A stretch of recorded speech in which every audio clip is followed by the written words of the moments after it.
If HandBrake is failing when you try to burn subtitles into your video, don't worry, because this is a very common issue and it usually has a simple fix. In this video, I'll show you exactly why the HandBrake burn subtitles error happens and how to fix it step by step so you can get your export working again without frustration. If this tutorial helps, make sure to hit the like button and subscribe for more easy software fixes and tutorials. Let's get started.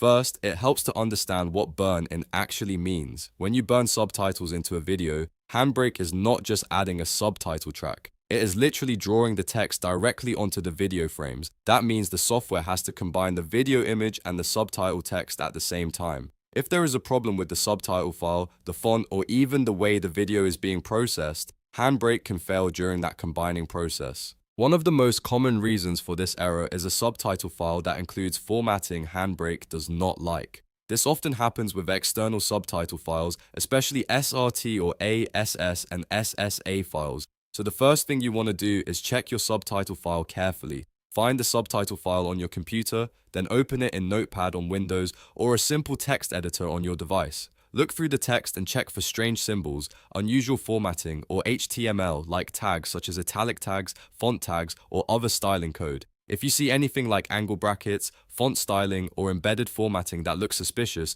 remove it and save the file. HandBrake can sometimes crash or fail when it runs into styling tags that it cannot render properly. A clean subtitle file is much more stable, especially when you are trying to burn the subtitles directly into the video. Next, open HandBrake and go to the Subtitles tab. This is where you can see how your subtitle track is set up. Look carefully at the burn-in checkbox. If you want the subtitles permanently embedded into the video, that option has to be enabled. But if the subtitle file is damaged, badly formatted, or contains unsupported styling, the burn-in process can fail right here. So after cleaning up the subtitle file, go back into HandBrake and try the encode again. In many cases, this alone solves the problem. If the burn subtitles error was caused by a bad SRT formatting issue, the encode should now move forward normally. If that does not fix it, the next thing to check is hardware accelerated decoding. This is another very common cause of subtitle burn-in crashes. The reason is simple.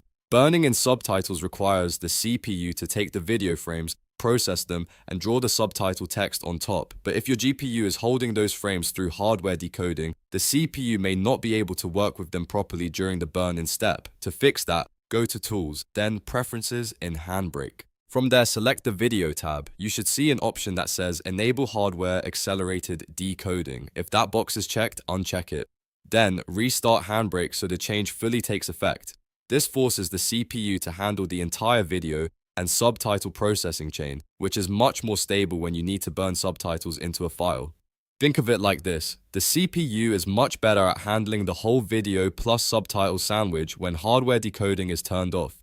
It may be a little slower, but it is often far more reliable and prevents those frustrating crashes. After restarting HandBrake, load your video again, choose your subtitle track, make sure burn-in is selected, and try the encode one more time. In many cases, once hardware accelerated decoding is disabled, the subtitle burn process completes successfully without errors. So to recap, if HandBrake is giving you a burn subtitles error, the first fix is to clean your subtitle file and remove any weird formatting or styling tags. The second fix is to turn off hardware accelerated decoding in HandBrake preferences and restart the app. These two steps solve most subtitle burn-in problems and can save you a lot of time. If this video helped you fix the issue, please give it a like and subscribe for more helpful tutorials just like this. And if you want, I can also show you how to fix other common HandBrake errors in a future video. Thanks for watching, and I'll see you in the next one.